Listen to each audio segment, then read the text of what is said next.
బాధ్యత మనకుంటే భవిష్యత్తు భావితరానికి బాగుంటుంది. Indian penal code awareness video సిరీస్కు స్వాగతం. మేము భారతదేశంలోని క్రిమినల్ చట్టం యొక్క మూలస్తంభాన్ని పరిశీలిద్దాము. ఈ ఐపీసీ 1860 సమగ్ర కోడ్ భారతదేశంలో నేర న్యాయశాస్త్రానికి వెన్నెముకగా నిలుస్తుంది. నేరాలను నిర్వచిస్తుంది, శిక్షలు మరియు జరిమానాలను నిర్దేశించడం. Indian penal code awareness video series అనే పేరుతో మనము ఐపీసీ యొక్క సంక్లిష్టతలను విప్పి అందరికీ అందుబాటులో మరియు అర్థమయ్యేలా చేయడం లక్ష్యంగా వివరించుకుందాము. ఇక మరొక ఐపీసీ సెక్షన్ గురించి తెలుసుకుందాము. భారతీయ శిక్షాస్మృతి 1860 లేదా ఐపీసీ 1860లోని సెక్షన్ 60 నిర్దిష్ట కాల వ్యవధితో ముగుస్తుంది. కొన్ని సందర్భాల్లో జైలు శిక్ష కావచ్చు. ఈ విభాగం కొత్త వాక్యాన్ని ఆమోదించేటప్పుడు ఇప్పటికే ఉన్న వాక్యాల పరిశీలనపై వెలుగునిస్తుంది, రెండింటి మధ్య అమరిక ఉందని నిర్ధారిస్తుంది. ఐపీసీ సెక్షన్ 60 ఇలా పేర్కొంది: వాక్యం నిర్దిష్ట సందర్భాలలో నిర్ణీత కాల వ్యవధితో ముగుస్తుంది. ప్రతి సందర్భంలోనూ ఒక నేరస్థుడు శిక్షార్హమైన ఒక పదం కంటే తక్కువ లేదా ఏ సంవత్సరాల కాలానికి పొడిగించవచ్చు మరియు జరిమానా చెల్లింపు కోసం ఎటువంటి జైలు శిక్షను భర్తీ చేయనట్లయితే అటువంటి నేరస్థుడికి శిక్ష విధించే న్యాయస్థానానికి ఇది సమర్థంగా ఉంటుంది. అది నిర్ణీత కాల వ్యవధితో ముగుస్తుంది. వివరణాత్మక వివరణ 1. ఖైదు నిబంధనలలో వశ్యత. సెక్షన్ 60 జైలు శిక్ష నిబంధనలను నిర్ణయించేటప్పుడు కోర్టులకు అందుబాటులో ఉండే సౌలభ్యాన్ని నొక్కి చెబుతుంది. ఒక శిక్షకు జైలు శిక్ష విధించబడితే అది ఏ సంవత్సరానికైనా తక్కువ లేదా పొడిగించవచ్చు. ఈ నిబంధన నిర్దిష్ట కాల వ్యవధిని పూర్తి చేయడంతో జైలు శిక్ష ముగుస్తుందని నిర్ణయించడానికి కోర్టును అనుమతిస్తుంది. 2. ఇతర వాక్యాలతో సమలేఖనం. ఈ విభాగానికి సంబంధించిన ముఖ్యమైన సందర్భం ఏమిటంటే, ఒక దోషి ఇప్పటికే ఒక శిక్షను కలిగి ఉన్నప్పుడు కోర్టు కొత్త వాక్యాన్ని ఇప్పటికే ఉన్న వాక్యంతో సమలేఖనం చేయగలదు. తద్వారా రెండు వాక్యాలు ఏకకాలంలో ముగుస్తాయి, శిక్షలో పొందికను నిర్ధారిస్తుంది. 3. తీవ్రత యొక్క పరిశీలన. ఈ నిబంధన నేరం యొక్క తీవ్రత మరియు స్వభావాన్ని పరిగణనలోకి తీసుకుంటుంది. నిబంధనలను సెట్ చేయడంలో కోర్టు విచక్షణను అనుమతించడం ద్వారా శిక్ష నేరం యొక్క ప్రత్యేకతలు మరియు అపరాధి ప్రవర్తనకు దగ్గరగా ఉండేలా చట్టం నిర్ధారిస్తుంది. 4. ఫైన్లతో అతివ్యాప్తి. సెక్షన్ 60 ప్రత్యేకంగా జరిమానా చెల్లింపు కోసం ఎటువంటి జైలు శిక్షను భర్తీ చేయని కేసులను ప్రస్తావిస్తుంది. జైలు శిక్ష అనేది ప్రాథమిక శిక్ష అయినప్పుడు ఈ నిబంధన చాలా సందర్భోచితంగా ఉంటుందని మరియు శిక్ష వ్యవధిని నేరుగా జరిమానాగా మార్చే అవకాశం లేదని ఈ వ్యత్యాసం నొక్కి చెబుతుంది. 5. శిక్ష విధించడంలో అనుపాతతను నిర్ధారించడం. న్యాయమైన శిక్షా వ్యవస్థ యొక్క మూలాధారాలలో ఒకటి అనుపాతత శిక్ష నేరం యొక్క తీవ్రతతో సమానంగా ఉండాలి. జైలు శిక్ష వ్యవధిని నిర్ణయించడంలో కోర్టు వెసులుబాటును కల్పించడం ద్వారా సెక్షన్ 60 నేరానికి అనులోమానుపాతంలో శిక్షను నిర్ధారిస్తుంది. 6. జైలు నిర్వహణకు ఆచరణాత్మక చిక్కులు. శిక్షా కాల వ్యవధిలో స్పష్టత కలిగి ఉండటం సమర్థవంతంగా జైలు నిర్వహణలో సహాయపడుతుంది. ఖచ్చితమైన శిక్ష వ్యవధిని తెలుసుకోవడం వలన మెరుగైన ప్రణాళిక, ఖైదీ నిర్వహణ మరియు పునరావాస కార్యక్రమాలను అనుమతిస్తుంది. 7. నేరస్థులకు స్పష్టత. దోషులకు వారి ఖైదు యొక్క ఖచ్చితమైన పొడవును అర్థం చేసుకోవడం చాలా ముఖ్యం. ఇది వారికి స్పష్టమైన కాలపరిమితిని ఇస్తుంది. ఇది మానసికంగా ఎదుర్కోవడం మరియు పునరావాసం కోసం అవసరం. వారి వాక్యం ఒక నిర్దిష్ట వ్యవధిలో ముగుస్తుందని తెలుసుకోవడం సంస్కరణకు ఆశ మరియు ప్రేరణను అందిస్తుంది. 8. న్యాయం మరియు పునరావాసం సమతుల్యం. ఏదైనా శిక్షాస్మృతి యొక్క ప్రధాన అంశం న్యాయాన్ని అందించడం, తగిన శిక్ష ద్వారా మరియు పునరావాసం కోసం మార్గాలను అందించడం మధ్య సున్నితమైన సమతుల్యత. సెక్షన్ 60 యొక్క నిబంధనలు ఖైదు నిబంధనలపై స్పష్టతను అందిస్తూ ఐపీసీ యొక్క విస్తృత లక్ష్యాలను కూడా నొక్కి చెబుతున్నాయి. శిక్షలు ప్రతీకార మరియు పునరావాస పనితీరును అందిస్తాయి. ముగింపు ఐపీసీలోని సెక్షన్ 60 ముఖ్యంగా జైలు శిక్ష కాల వ్యవధికి సంబంధించి శిక్ష యొక్క సూక్ష్మ నైపుణ్యాలను వివరిస్తుంది. నేరాల స్వభావానికి అనుగుణంగా నిర్దిష్ట నిబంధనలను సెట్ చేయడానికి న్యాయస్థానాలకు విచక్షణను అందించడం ద్వారా ఇది శిక్షకు మరింత అనుకూలమైన, న్యాయమైన మరియు పొందికైన విధానాన్ని నిర్ధారిస్తుంది. ఇటువంటి నిబంధనలు చట్టపరమైన చట్రంలో సౌలభ్యం యొక్క ప్రాముఖ్యతను హైలైట్ చేస్తాయి. న్యాయం అందించబడటమే కాకుండా న్యాయమైన, దామాషా మరియు పునరావాసం యొక్క విస్తృత సామాజిక లక్ష్యాలతో సమలేఖనం చేయబడిందని నిర్ధారిస్తుంది. సెక్షన్ 60లో వివరించినటువంటి యంత్రాంగాల ద్వారా వ్యక్తిగత కేసుల సంక్లిష్టతలకు అనుగుణంగా డైనమిక్ న్యాయ వ్యవస్థకు ఐపీసీ తన నిబద్ధతను ప్రదర్శిస్తుంది. ఎల్లప్పుడూ శిక్ష మరియు సంస్కరణల మధ్య సమతుల్యత కోసం ప్రయత్నిస్తుంది. బాధ్యత మనకుంటే భవిష్యత్తు భావితరానికి బాగుంటుంది.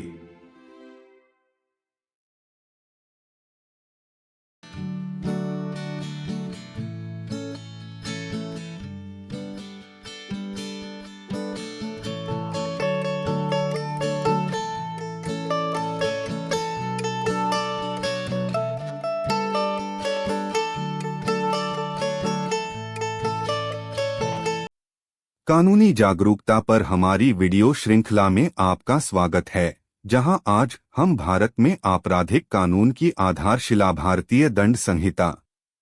यह व्यापक संहिता भारत में आपराधिक न्यायशास्त्र की रीढ़ बनती है, जो अपराधों को परिभाषित करती है और दंड निर्धारित करना।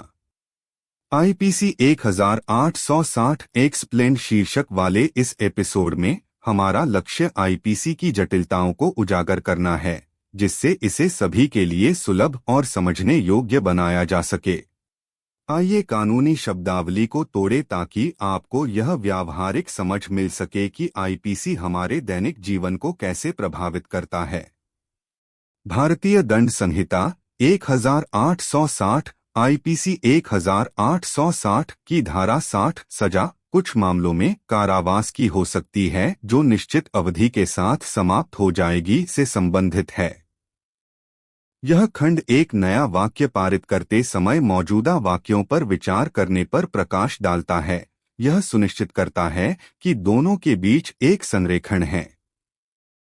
आईपीसी की धारा 60 में कहा गया है, सजा कुछ मामलों में कारावास की हो सकती है, जो एक निश्चित अवधि के साथ समाप्त हो जाएगी। प्रत्येक मामले में जिसमें अपराधी को एक अवधि के लिए कारावास से दंडित किया जाता है, जो इससे कम हो सकती है या जो किसी भी अवधि तक बढ़ सकती है, वर्षों की अवधि, और जिसमें जुर्माने के भुगतान के लिए कारावास की कोई अवधि प्रतिस्थापित नहीं की जाती है, यह उस न्यायालय के लिए सक्षम होगा जो ऐसे अपराधी को सजा सुनाता है कि वह सजा में यह निर्देश दे सके कि यह एक निश्चित अवधि की अवधि के साथ समाप्त हो जाएगी, जो न्यायालय के पास है ठीक करने की शक्ति। विस्तृत विवरण 1. कारावास की शर्तों में लचीलापन। धारा 60 कारावास की शर्तों पर निर्णय लेते समय अदालतों को उपलब्ध लचीलेपन पर जोर देती है। यदि किसी सजा में कारावास की सजा शामिल है जो किसी भी अवधि से कम या कई वर्षों तक बढ़ सकती है, तो यह प्रावधान अदालत को यह तय करने की अनुमति देता है कि कारावास एक विशेष अवधि के पूरा होने के साथ समाप्त हो जाएगा। 2. अन्य वाक्यों के साथ संरेखण। इस धारा के लिए एक महत्वपूर्ण संदर्भ वह है जब किसी दोषी के पास पहले से ही एक सजा हो। अदालत नई सजा को मौजूदा सजा के साथ संरेखित कर सकती है ताकि दोनों सजाएं एक साथ समाप्त हों, जिससे सजा में सुसंगतता सुनिश्चित हो सके। 3. गंभीरता पर विचार। प्रावधान अपराध की गंभीरता और प्रकृति को ध्यान में रखता है। शर्तों को निर्धारित करने में अदालत को विवेक की अनुमति देकर कानून यह सुनिश्चित करता है कि सजा अपराध की विशिष्टताओं और अपराधी के आचरण से निकटता से मेल खाती है। 4. जुर्माने के साथ ओवरलैपिंग। धारा 60 विशेष रूप से उन मामलों का उल्लेख करती है जहां जुर्माने के भुगतान के लिए कारावास की कोई अवधि प्रतिस्थापित नहीं की जाती है।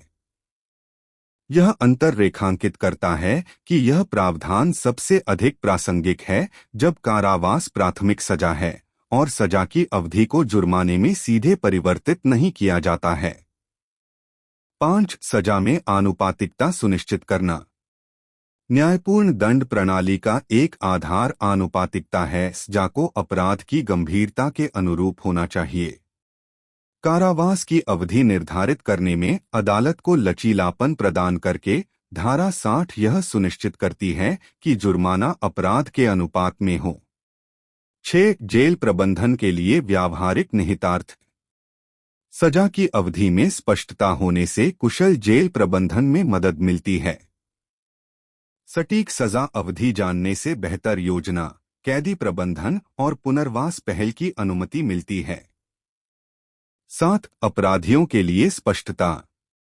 दोषियों के लिए उनके कारावास की सटीक अवधि को समझना महत्वपूर्ण है।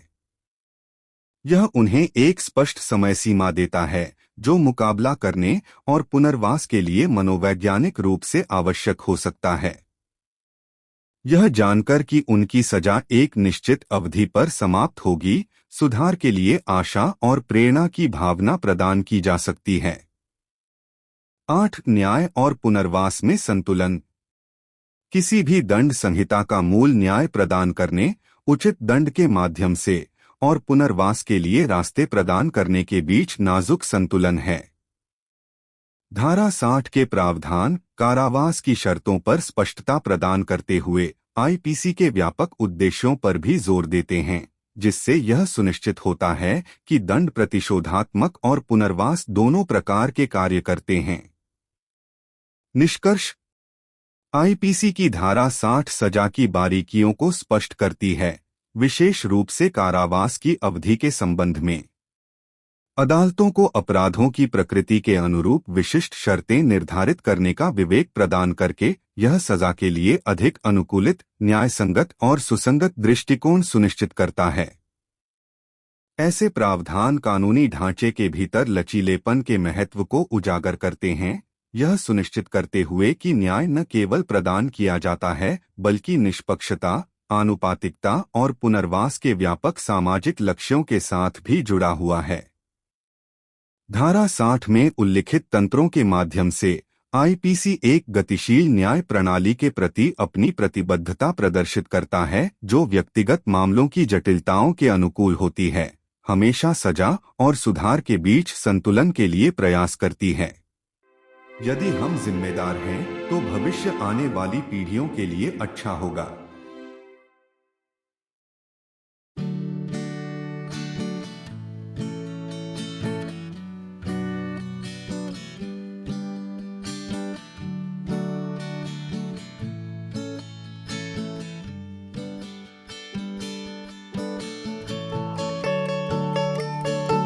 In this episode, titled IPC 1860 Explained, we aim to unravel the complexities of the IPC, making it accessible and understandable to everyone.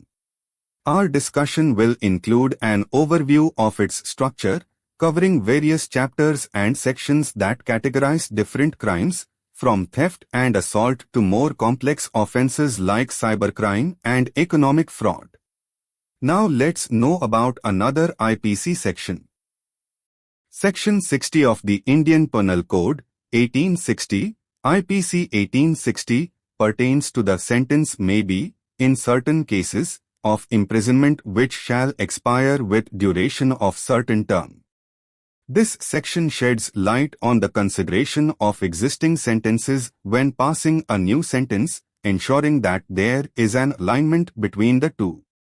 IPC Section 60 states, sentence may be, in certain cases, of imprisonment which shall expire with duration of certain term.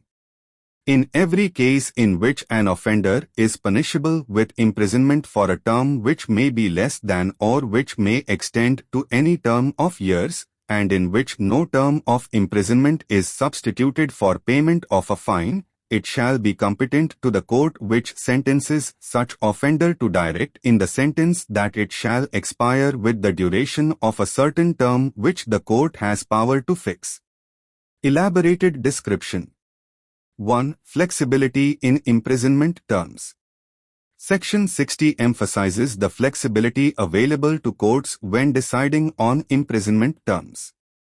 If a punishment entails imprisonment that could be less than or extend to any term of years, this provision permits the court to decide that the imprisonment will end with the completion of a particular term. 2. Alignment with other sentences. An important context for this section is when a convict already has a sentence. The court can align the new sentence with the existing one so that both sentences conclude simultaneously, ensuring coherency in sentencing. 3. Consideration of severity.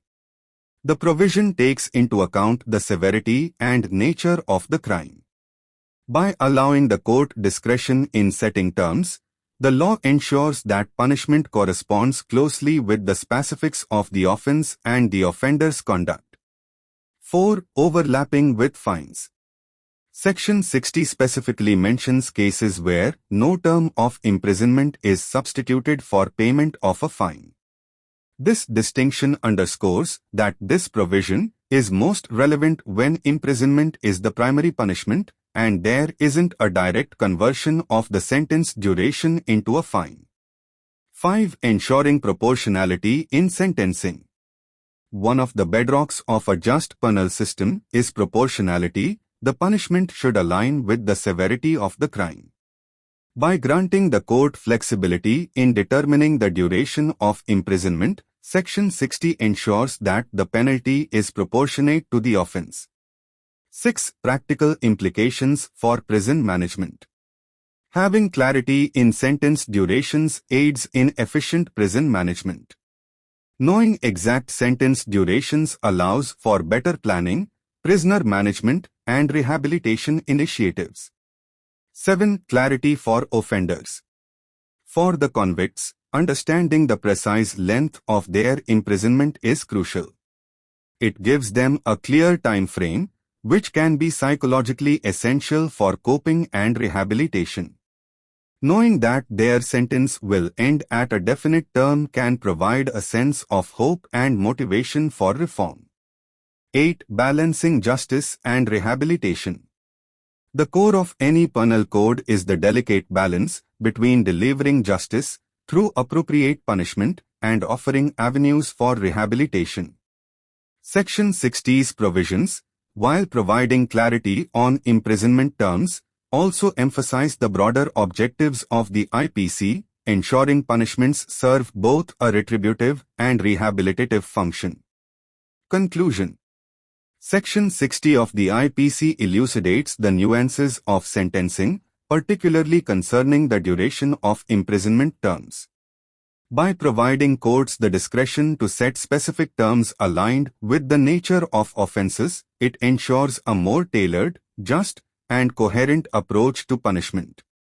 Such provisions highlight the importance of flexibility within the legal framework, ensuring that justice is not only served but is also aligned with broader societal goals of fairness, proportionality, and rehabilitation.